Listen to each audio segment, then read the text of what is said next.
Thank you. Thank you for inviting me to this event, and thank you to the organizers. I have lived in prison for 8 years, and I've lived firsthand all the repression, and I'm very far from. This is very far from Europe, and for you, this seems very remote. You hear some news, but you don't really know what's going on there. I won't introduce myself because it was done very well. In 2002,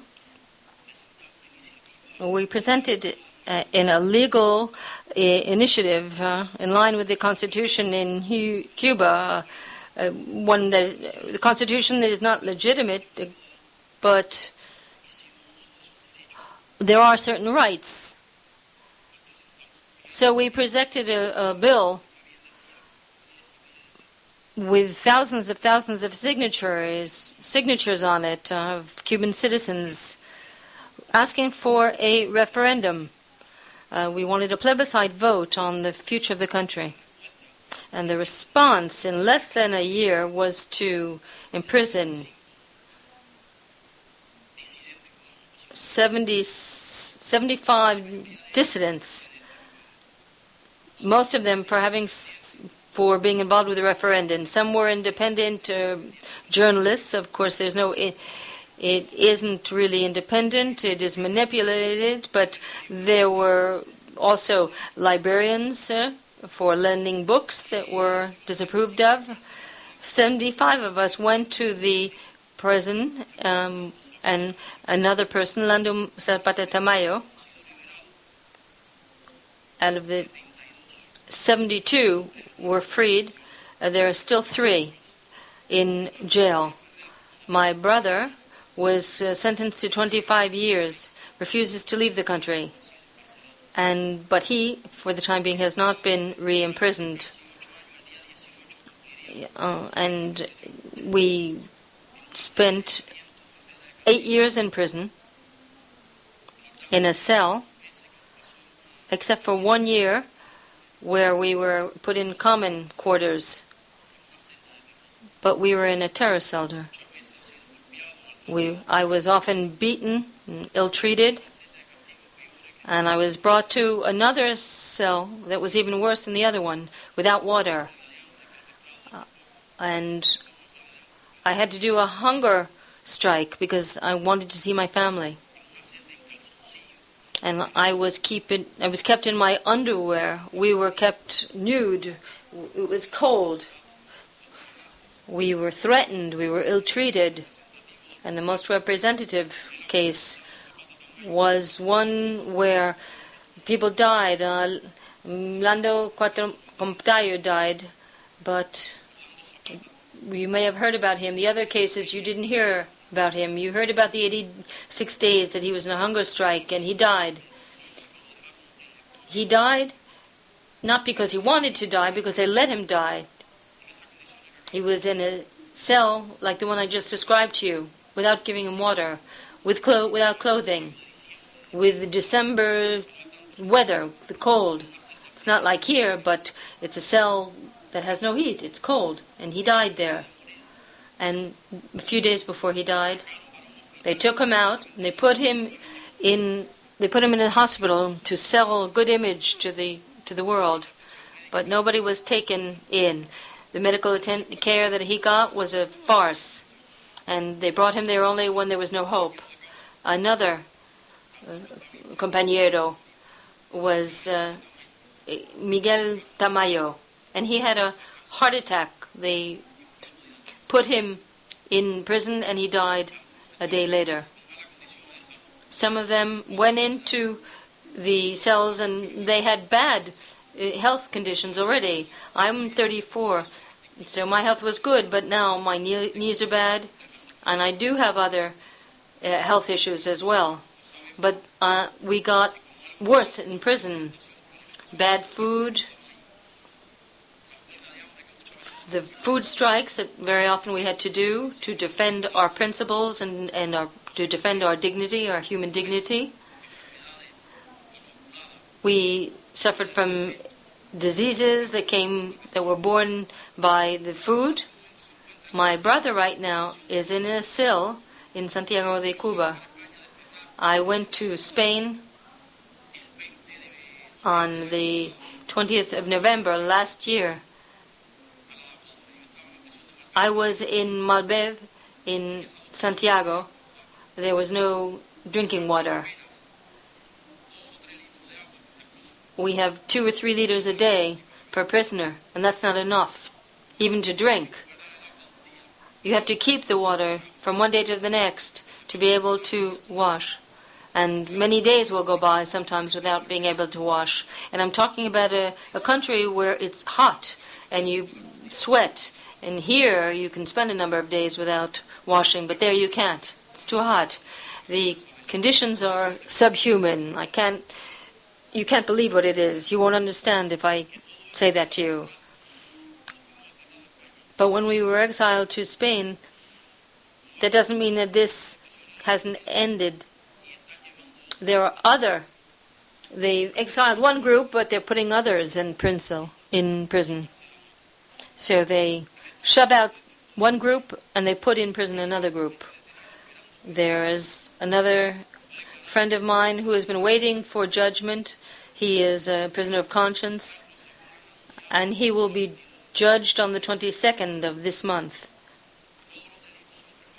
And all the charges against him have been prefabricated, have been rigged.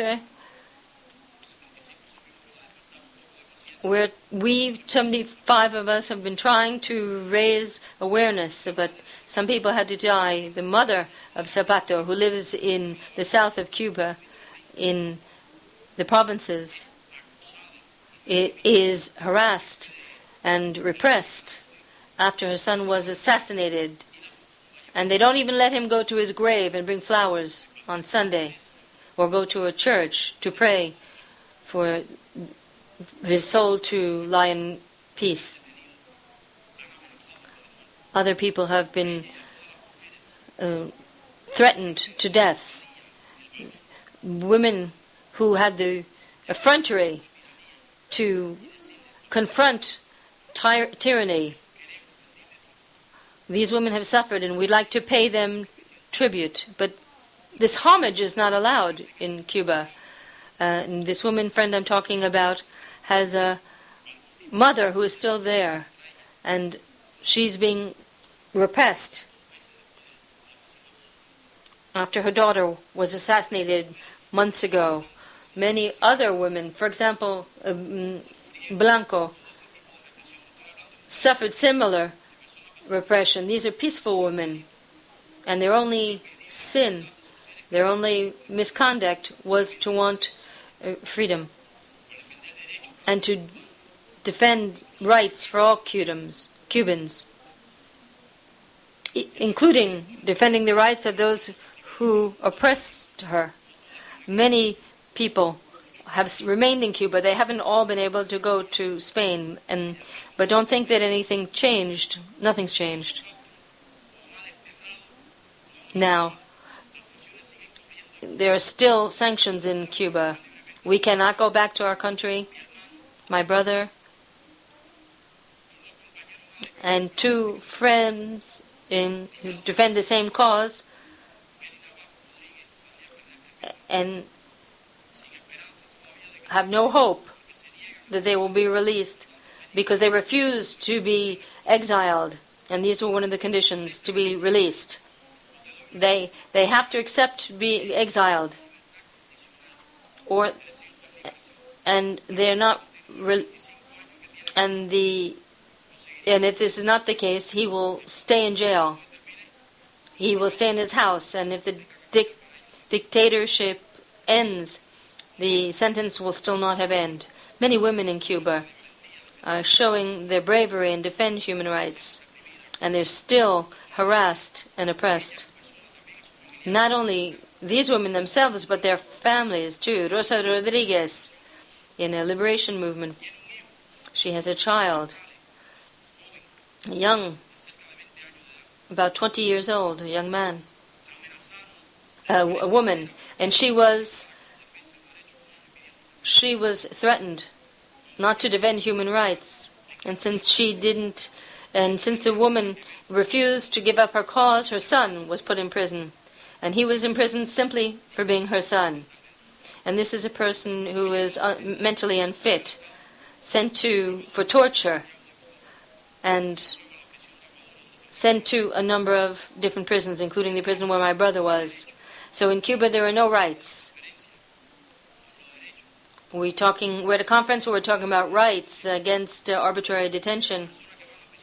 But the people we're talking about now are people who have no reason to be sent to prison. There are no rights of any kind. We are humans, and we have rights to have rights. And we should be respected, and our rights should not be violated, and our freedom and our physical integrity should be respected. And Raúl is no better. He is taken over from Fidel, but an abduction took place by people who grabbed the man. They were hooded and they beat him in the middle of the night.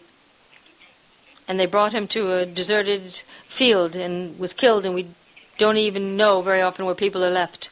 People, members of liberation movement that I've mentioned, and many others are suffering. Some people, the right to go abroad and visit their families, when they come back, they are repressed and they suffer.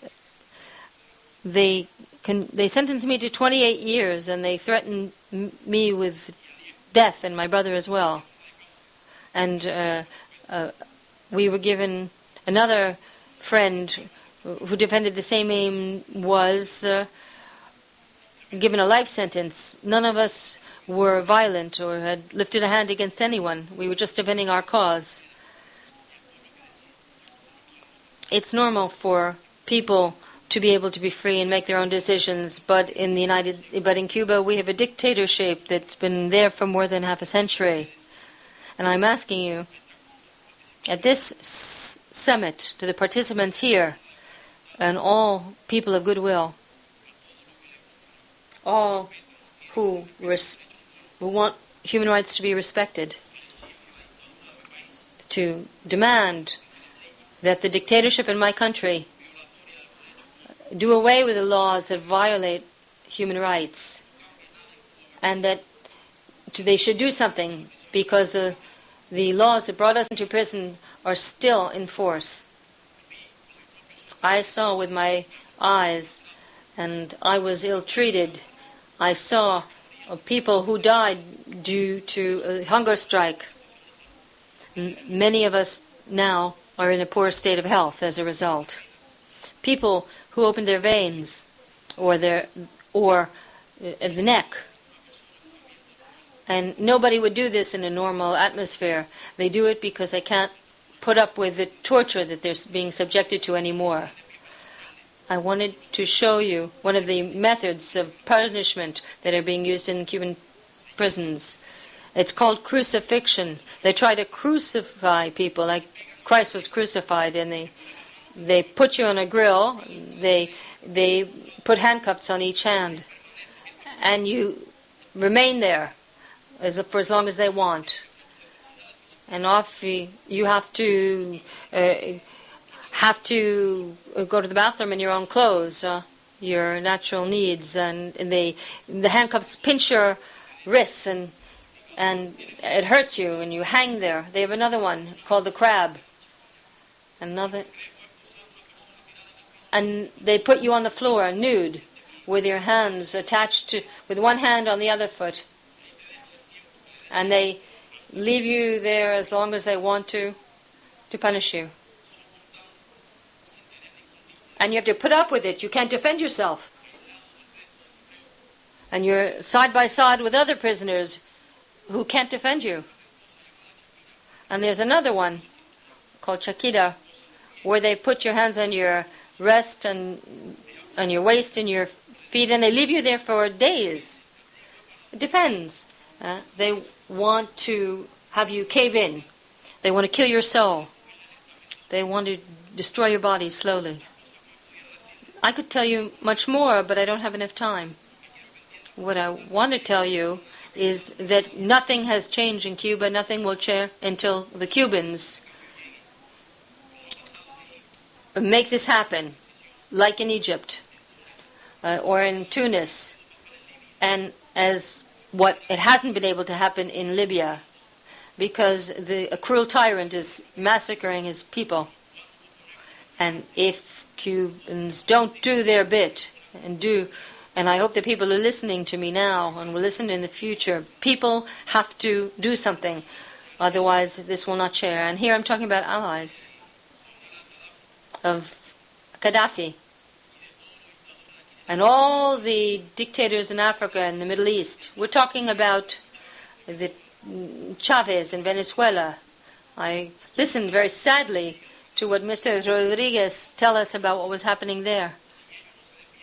And if people don't defend themselves, Chavez will stay in the country and we will have the same situation in Venezuela, what we have in Cuba. It all seems very far what's happening to us because we're very far away. You can't see what's happening because of the censorship. But we have lived this all firsthand. As our brother Juan Gota, who suffered from torture in prison, we must continue to fight. Here, where we can do that, we must speak up.